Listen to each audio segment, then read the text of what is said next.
Camp Kevin's setting up the camera. We're going to drop you a live from Turkey Camp podcast. This is Byron Horton, part of the Deer Hunter Experience, but we got a full guest panel. Kev, tell people what's going on. Yeah, we are here at Turkey Camp. It's Sunday morning. We're sitting in the sun around the campfire on a beautiful hilltop, and we're just going to kind of reflect on camp and the weekend and the experience, share a good hunting story. We're having coffee. Cheers. Hey. We said we were going to do the coffee cast, and we made it happen. That's right. So yeah, if you're listening to this on audio, we got a camera running too with another microphone and sitting on the other side of the campfire from us. And yeah, we just thought it'd be a good time to kind of sit down, reflect on camp. It's been go. I mean, I was just saying to you, I needed stuff like to eat. You said, oh, you're going for a Pop-Tart, huh? And I was just like, yeah, anything I can just peel the wrapper off and get some calories in me, because I felt like we slept in this morning because we get up so early to turkey hunt. What time did you guys get up? What time did we get up yesterday? 5 o'clock? Yeah. 4:50? Yep, I was up at 4:45. With a group of 10-year-old boys. So we have them isolated to the camper right now for like 15 or 20 minutes because we can't do anything without them screaming and yelling and being wild animals, which is exactly why we came out here to do this. It's kind of like let the bird dog out of the cage after it's been caged up all day. You better let that dog out, or that dog is going to screw your house up. And these boys need that, man. They need to come out here and howl at the moon, and we do too, still. Oh, yeah. You got to have it. You got to have it to have good mental health, I think, as a maybe a man. As a male. We need to do things as a pack. Females need different level and different kind of bonding as well, I'm sure. But yeah, you need some male bonding if you're going to be emotionally stable. You got to have a group of buddies that you want to be around and that you trust, that you can do a camp with, and you know that it's going to be better than a worse time than having that group of people there. So we're bringing the boys into doing that, and it can provide some challenges for turkey hunting, but then also too, it's like we've been doing it long enough. It's a game-rich enough environment where we could take a couple L's. We could take a couple L's because we know we're going to stay at it, and we'll get that W. And that's kind of how the day went. It started off yesterday, but I don't know. Maybe what were your thoughts kind of coming in to this? Where are you at with turkey hunting? What's your level of turkey hunting enthusiasm? Because I wasn't very excited to go hunt turkeys this weekend until I got here and we got out there in the morning, and then I was like, all right, we're hunting. Like I kind of got a different vibe and felt about it because we're like, all right, we're hunting. And then when that first gobble went off yesterday, I was like a little kitten that you waved a laser pointer in front of, and I was powerless to not be able to just get fully like immersed in like, oh my gosh, here we go, it's go time. And we turned it on, but I don't know. Andy. Andy, do the Deer Camp podcast. Yeah, introduce yourself, and then where are you at with turkey hunting as well? Where was I at? I'm probably a 2 out of 10 for the turkey hunting part coming out here. I was more of the get out here for the kids, have the camp. The camp aspect was more what I was looking for this weekend. But that same thing I do as soon as we got out there yesterday, man. It was like we saw those couple chakes, and then we saw a couple more chakes driving down the road, and we did a couple little stalks, and man, it was sweet. And Shane is he's got the bug. Dude, he's got the bug. Your son, out of all the boys, Andy's son Shane is the one that he's like, I'm killing today.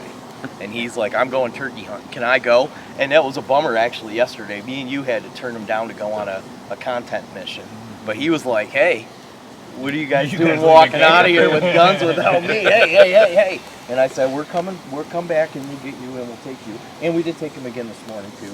We went on another mission, bird fired off. We did, and we started to hunt this morning just like me and you started hunting yesterday. And the bird just didn't respond this morning, but camp.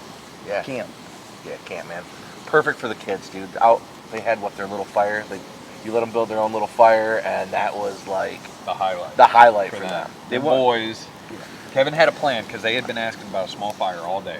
You're giving me too much credit. I don't know if I had a plan. Oh, okay, kind of. I came into a plan. Yeah, because you're like, dude, that's a hard task. They're gonna have to work as a team. Yeah. We'll do it. It rained the day before. It's not like they can light the whole field on fire. Yeah. And They did. Yeah, they did. They insisted all weekend that they make another fire outside of the fire that we were already having, which, you know, maybe, but they wanted to make it literally right next to the fire that we were having, where we're all walking and stepping and standing. And they kind of took it upon themselves to get some leaves going and get it going. And then we're like, what are you guys doing? They're like, mini fire, mini fire. And then that's all they could think about and talk about was making another fire. So, but in the evening yesterday, when we were getting dinner ready to go, I said, hey, here's a task. You guys go make a fire. And we gave them a torch, and they did conjure up some firewood, and they got a fire going, and we videoed it. It was actually really cool, and watch them like team build and to go figure it out. And then, of course, like boys do, we maybe suffered a little injury that turned the tables on the mini fire experience. But no harm, no foul. Well, a little harm, little foul, but he learned. He learned right away that he knew he made. He came up. I messed up.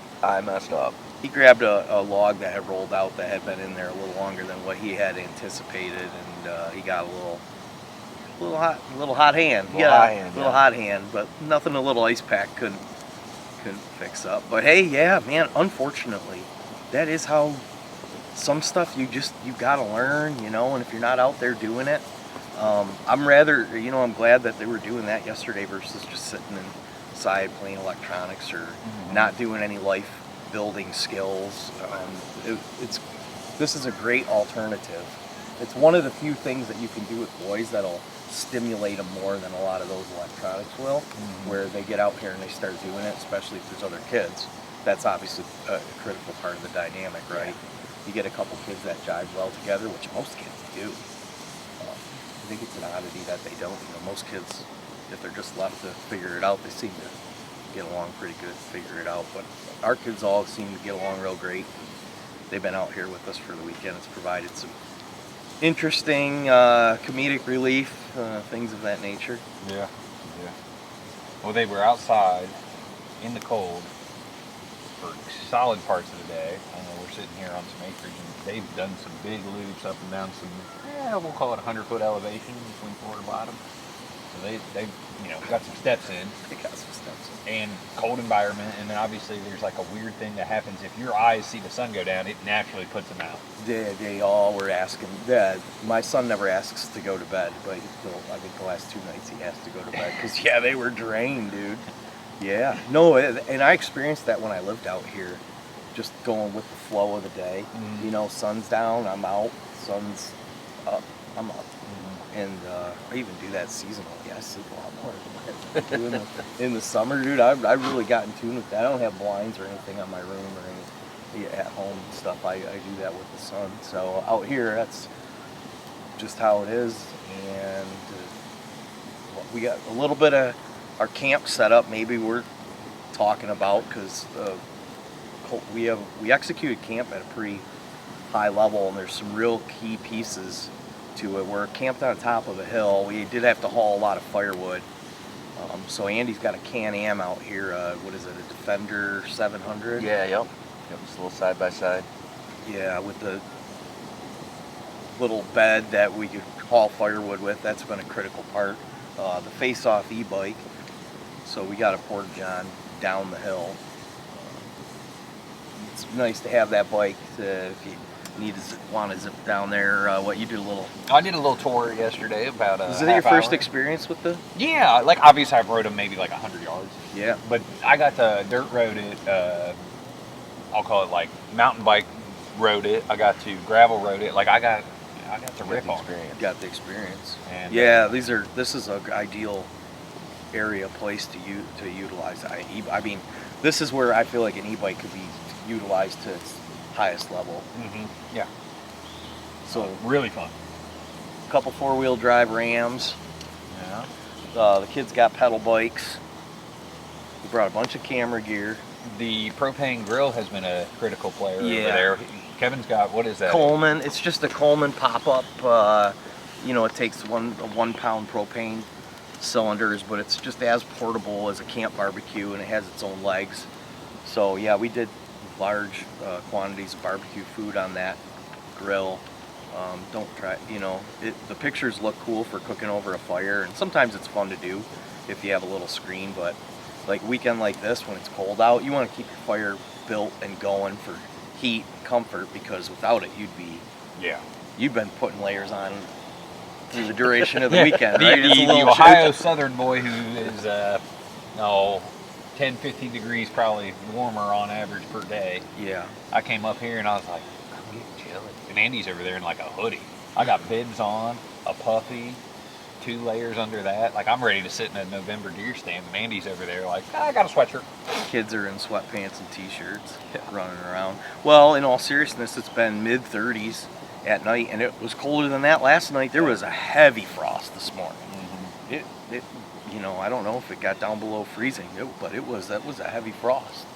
So it's been cold at night, and it's just spring just kind of popped up here, but it's been incredible camp weather. We've commented multiple times. You wouldn't know if it wasn't early November day like this morning. It feels just like it does during a good part of the deer season during the rut, and no bugs out, birds around. Just been really pleasant camp experience. Well, I got a camper, 28-foot camper out here. Andy, you got a? I got a 14-foot cargo camper, cargo trailer that we made into a camper. So that's our rig. Mobile deer camp. Byron's in the tent. Yeah, I got a 10x10 Kodiak canvas, 7-foot, ceiling, so you can get dressed in there. And then this was the first test of, hey, I got the better Mr. Buddy heater and hooked it to a 20-gallon grilling tank, and that heat system worked really well for the only, I ran it for 2 nights, but noticeably nicer because the small little Buddy heater propane tank, it kicks off. I heard your brother talk about it. He had to change his out midnight, midnight, 2 a.m., whatever. That's not ideal for good sleep. No. So yeah, being able to run a cord, with the propane tank sitting outside, I'm gonna give it a solid 4 out of 5 right now. Final score to be determined later. And you could set up one of those same stoves that they even have a smaller version of that stove that I have in my trailer, and you can have a stove, penetration in the canvas tent, and that way now you have a vented. Yeah. You're not putting that moisture in your tent, which, I filled mine up with moisture last night for sure. Yeah. Plus it's CO2, and you're putting a lot of moisture in the air. As soon as you vent that thing, then you start pulling moisture out, and it's just it's the absolute game changer. Is like a small propane box stove. We're live. Take 2. Amateur hour here at the Deer Camp Deer Hunter podcast. Byron, we're gonna kind of do a wrap-up summarization of what's going on, because what time is it? About 9:40. I'm trying to probably pack the tent down at 10 o'clock. Yeah, so we got about 20-ish minutes and sit here. Fire's going nice and good. What should we cover? We definitely need to tell you shooting a bird, but in general, the weekend. Yeah. What was your thoughts coming up to northern Michigan? What maybe expectations versus? Yeah, expectations. Like I wanted to. We do a shed camp, or we do a scouting shed, and I love doing that. We've done some deer camps, love doing that. So whenever there's like camping and hunting, it's a little bit of logistics you gotta have down, and some key players and some gear. But I just, as long as it wasn't gonna rain, I was gonna be pretty happy. Right. 40 and rainy to me is the worst weather there is. Yeah. So we could have had that easily. Yeah. Because we had that like the day before, it just downpoured. The entire day before camp, it just downpoured and was absolutely miserable here. So yeah, expectation-wise, I just wanted some sort of campsite facility and access to ground. I've hunted a few places, so like it wasn't something I was worried about much. And I don't know, I've watched your content and talked to you enough that I figured we were gonna have a good time. How are we tracking? Tracking great. Okay, good. We're rolling good here with the second set of audio. We had a little issues with the first audio set up, but I think we got everything captured. Yeah, a little bit just about the turkey hunting versus the camp. I think we covered the camp setup, pretty much from start to finish, everything that made camp operate good. Turkey hunting yesterday was opening day, so we have a month wide basically tag 0234, which is May 3rd till the end of May for turkey hunting here in the state. A lot of the draw weeks are the month of April, so the birds may have already been being hunted for a month or weeks or whatever. They've had some pressure on them, but I like the late tag, especially up here, because spring just kind of popped. It really is just a better time to be out in the woods. The weather's, you could be a little more confident that the weather's going to be like this versus, you could, in April a couple weeks ago, you could have had snow, right? Some guys probably turkey hunted in the snow, and that doesn't sound fun to me, so I like doing the May hunt. And we got kind of spoiled with good weather. It had been low pressure for a few days, and we weren't real excited about that. We were all day Saturday, the talk was, if these clouds break and the sun comes up, it's going to change the dynamic of things. It was pretty overcast in the morning, pretty low pressure. Well, we set a blind up the night prior, so it's me on the boomstick, Byron on the camera, and my son Gunner with us. And we went Friday, took Andy's buggy, cruised around, put a blind up in just kind of a general opening-ish back in the woods, right? Yeah. Where we knew some birds were bedded up, or potentially going to be roosted up a couple hundred yards from. So we went in there, pretty much day was breaking, right? Yeah. Sun was, yeah. You would have wanted to be in the deer stand if yeah. Yeah, you could see in the woods. We didn't have to go in with lights, but we figured if we were heading in, we'd potentially hear some birds gobbling. We didn't. We got into our blind. We were quiet. We got tucked in. No gobbling. Hit some calls. Nothing. And we sat for an hour. Yeah. You and I kind of knew, like, we're not. Yeah. If it goes 15 minutes and you're there in the same spot and you're not hearing anything, it's not great. You're not off to a great start, right? You want to be in them right off the get. But because we were all set up and we were comfortable and the weather was not, we just sat in there for an hour and kind of said, let's get out of here. And we went and did some deer work, made some mock scrapes, freshened up some scrapes, changed some batteries and some cameras, hung some cameras, put a rope scrape up here at my property. We did some stuff. Well, that came after actually, so yeah. I'm getting ahead of myself a little bit, but we did all that. And when we were doing that, we hiked around, we were calling. We just didn't get into a bird in the morning. So we come back to camp. Was everybody back? Yeah. Andy, you guys got into birds. We got into birds yesterday. Yeah. Yeah, we did some little road scouting, and we found 2 sets of jakes. First set we couldn't make a move on. Second set was basically going on to private when we saw it, so it was kind of, no go at that point. But yeah, we were into the birds. It was good. And we went back last night to the same spot, or yesterday afternoon, to the first spot we saw birds. Went in, called, stayed for probably a good 45 minutes. Nothing happened. Moved a couple hundred yards, call, a couple hundred yards, call, nothing. Left, went to another spot, came back by there, and there was a guy in there. So I think we might have been in the right spot, just not at the right time. Yeah. And your brother got on birds, but there was also another hunter, and yeah. He essentially backed out. Yeah, my brother Drew and his son, they made a play on some birds and were into the woods and talking back and forth, and then another hunter started talking back and forth too, and there was another guy that was kind of already positioned in there, so they opted to not keep applying pressure and just be respectful and backed out of there and let that guy have that hunt. And I think they went back there last night and maybe kind of poked around in the same area, but there was no birds around. Yeah, then they stopped at another spot, I know Drew was saying, and had a younger gentleman stop by, pull up next to him, and talk to him about how there wasn't any birds there. And this goes, do you trust him? Do you not trust him kind of thing? Does he know there's birds there? Does he not know there's birds there? Yeah, what's your take on that? Do you like talking to people or no? No, we try to avoid it at most cost, talking with people. But I'll do more listening than talking, and that way usually you kind of know what's going on a little bit. I think better. But yeah, we try to. Well, we had a family roll up on us yesterday right after we killed a bird.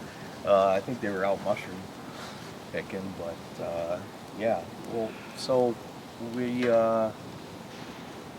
I guess there was some optimism when we got back to, camp. Yeah, 2 of the 3 parties had seen birds. Yeah, and the weather seemed to be progressing in the right direction, too, right? So, but we came back to camp, and Byron and I went on a solo excursion, and we just walked out of camp, started calling, and pretty quickly got a gobble.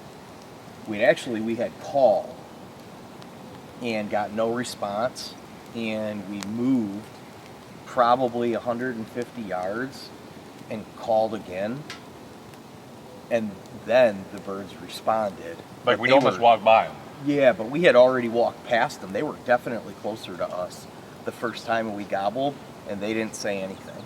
And then we moved away from them a little bit and did it, and it just worked out that way coincidentally. That got their attention, and so we figured they were back.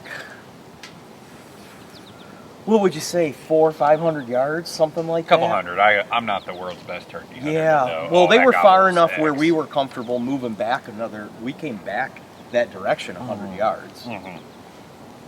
But we wouldn't have went another 50 yards. Wouldn't have been smart. We went 100 yards. We kind of got to a top, and we got tucked in, and I hit, and they came. Quick, coming fast and on a rope, coming right at us, and we were set up perfect to execute. And like we said, we weren't that far from camp, so these birds are coming into about that 80, 75 yard range, and we see them. They're looking around, but they're still coming our direction. And then from camp, we start hearing the boys yelling and screaming. Who knows what they were doing, chasing each other around or whatever. But they just started hooting and hollering. And it was dead quiet out there, and just the way the wind, I think, was blowing the sound at that point in time. It sounded like the kids were right on top of us. It really did. Mm-hmm. And the birds, all of a sudden, they just locked up, and they got super sketched out. And they took about, 30 seconds of that and decided, no, we're not going to pursue this endeavor. We're going to go back the other direction. And they actually just landed kind of tucked down and dinosaur run. And we thought there was 3 or 4 birds. Weren't exactly certain, but handful. So we were kind of sitting there and super defeated. Yeah, super defeated, but also just kind of laughing. Yeah, we're not mad at the boys hooting and hollering. Yeah, but it was just dude. Yeah, can you believe that? If the timing had been 15 seconds. Yeah, maybe 30 seconds, another half a minute, mm-hmm. and we could have potentially had those birds within 50 yards and shot one and killed one. But we knew we had some birds in the area, and now we're all kind of hyped up on the first little adrenaline bump, so let's make a play on these. We saw which direction they went, so we went way around on a piece of topography and came back up the other side and just started playing up into the elevation, and we probably went a total of 500-600 yards from where that encounter happened, and we had already called 8-10 times. Yeah, probably calling every 100 yards, hey, let's go to that next bluff, let's get to the turn, let's get to the edge, and call, and okay, well, maybe they're one valley over. Do you think it was collectively maybe about 30 minutes-ish? No, it was like 45 to an hour, because you had asked me the time, and we're like, in between when we first had our encounter and they started talking to us again? Yeah, it's probably 45 minutes. Okay, so there you go, about 45 minutes, and I think us moving around had a big part to do with it. I know it did, because we had to move on those birds a handful of times. Even after they gobbled at us, they were moving away from us, and working away from us. And so we got super aggressive. We dropped we both dropped our packs, I guess, basically, and ran down into like a valley and set up, got them to gobble, but we realized they were a distance. So we made a move up the next set of elevation, got to the top of that, set up, gobbled or called, and they gobbled, and I could see them coming at us, but it looked like they were about 80, 100 yards. But because we hadn't gone up on this top yet, we didn't know there was quite a valley in between us and another top. We thought they were coming down the spine of like a ridge. And so they came to that and they looked over and they gobbled, and then we were there for a few minutes and heard them going off again, getting farther away by a decent distance. And we were like, oh man. Well, that was when you said, Byron, get your call out. I was actually at the point too where I was like, now we've dropped our stuff. We didn't mark it. So I was like, all right, we're just running away from our gear that we threw down in the woods with no markers. So like at some point we got to get this reined in if these birds are just going to keep moving away from us. But I had Byron pull his call out, and he called, and then I called on top of him, and the birds like re-engaged very loudly. Yeah. So Kevin and I cut each other off, like just, I called, he called, I called again, and then he cut me off for the final time. And like one, I think that was the first time both of them had gobbled. And there was like, okay, we're in them. They're liking that. There's a tick crawling around on me, but Oh. I'll deal with that later. No, that's So you think having the two different calls is what brought them in? Yeah, because I think, well, I just think it engaged the excitement level. I've called in a hen a couple times, turkey hunting, and I'm not a turkey expert by any standard. And that's what I think. They're like, oh wait, now there's a couple over there, right? Like you would want to go to a bar with multiple women. Yeah. Well, I think too, because they have been hearing us just the one call for a while now, and that new dynamic, they're like, whoa, there's another. Yeah, because mine was a little more raspy. Because I've been talking to these birds now for a developed hour, right? And so I think having that, he definitely, his call had a different tone. It sounded like a different bird. And then the fact that we were like barking at each other, I think that got him fired back up and re-engaged. But we realized they were still, there was another valley in between us. So we ran like whitetail adrenaline, like the ghost of Chancey Walters passed, shot down this valley and up the other side, and just like belly crawling up to the top of this thing. I would just leave it. I don't think it's going to matter. And they were right on the other side of it. And I kind of peeked my head up a little bit, and I could finally see their heads like peekabooing right over the top of it, just the very tops of their heads, a little bit here, a little bit there. And I started scratching like leaves, like pawing, like I was, a turkey digging up some food.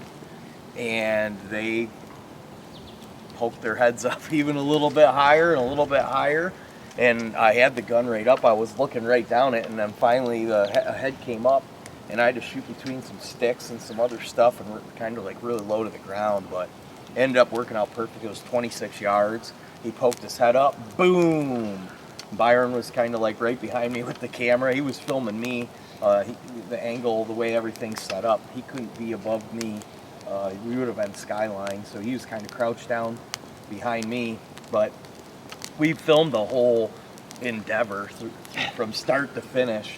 A couple of different crawling shots, I know. And it was almost like a military-esque tactical excursion, the way that everything got going real quickly. It's like, move, go. I mean, we were running up and down this stuff. I was out of breath. I was like thinking, like, if a turkey comes in right now, like, they're gonna hear me breathing. Like, I gotta get this under control, dude. I gotta channel my inner Cam Hanes. This is, I'm definitely not elk shape right now. Yeah. Whitetail turkey shape here in the hills. But we ran those hills, and we ran those birds down. Yeah. And really, we did. We went for a good distance.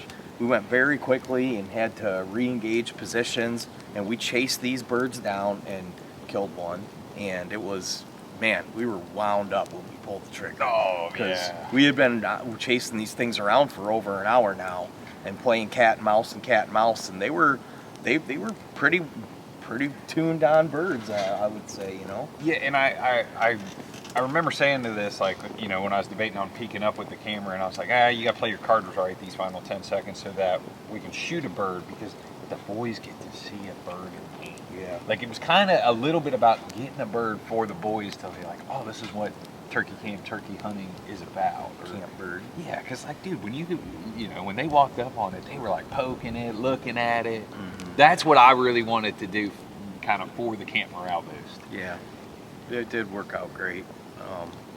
By all metrics, now we've collectively as a camp had a successful camp. Like if people say, how was your turkey camp? Like, it was great. 10 out of 10. Yeah, it was 10 out of 10. And your son's got the buck. Oh man, I'm done. I'm no longer a shooter, I don't think. Yeah. I think my days are over. Well, might get one this evening. Yeah. Play your cards right. We're gonna try, that's for sure. Let's wrap up. Yeah, well, Right. let's hit on what happened in camp after when we got back here, and you hit with what you saw go up into the fly. Yeah, that was kind of funny last night. We're sitting here. Kevin's cooking. His sun's going down. It is barely legal deer hunting light. And I'm like, what kind of bird is that? And sure enough, what was a hen, we think. Yeah. We're, I don't know, 150, 200 yards off of camp. Yeah, maybe not even 150. Yeah, at the most, yeah. Mm-hmm. And I mean, it's not quiet either. We got the boys are hooting and hollering, Yeah. and that bird came right up. Yeah. Maybe he thought it's safe here, by camp, so. I don't know what his strategy was, but it worked. And we tried to put the Mohican sneak this morning on one that gobbled, I don't know, within range. So we grabbed Shane. He's in blue sweatpants. Buddy, the time is now. Let's go. Probably a good time to actually rip a call out right now. I bet you might get on top of one here yet today, but we don't want to start that endeavor for you. Yeah. Well, let's help get you packed up and situated, and I'm sure we'll get together here pretty soon and do a recording, do a deer hunter experience. Yeah, and I would say too, we got a lot of camping stuff, some scrape content coming from this trip. So Yeah, we filmed a lot, and got some other audio content. yeah, The going to be able to go to YouTube and watch the whole hunt develop, and I think for as far as exciting, fun, and engaging turkey hunts go, we kind of had the ultimate one yesterday, and yeah, thanks for putting in all the effort and yeah, making it up here and making the whole thing happen. It was great. Andy, you too, man. Yeah, we had a great time. Couldn't just everything worked out perfect. So look at that. I mean, we got woodpeckers sending us off. I mean, man, we're really living it. Fire going. I mean, what more can you ask for?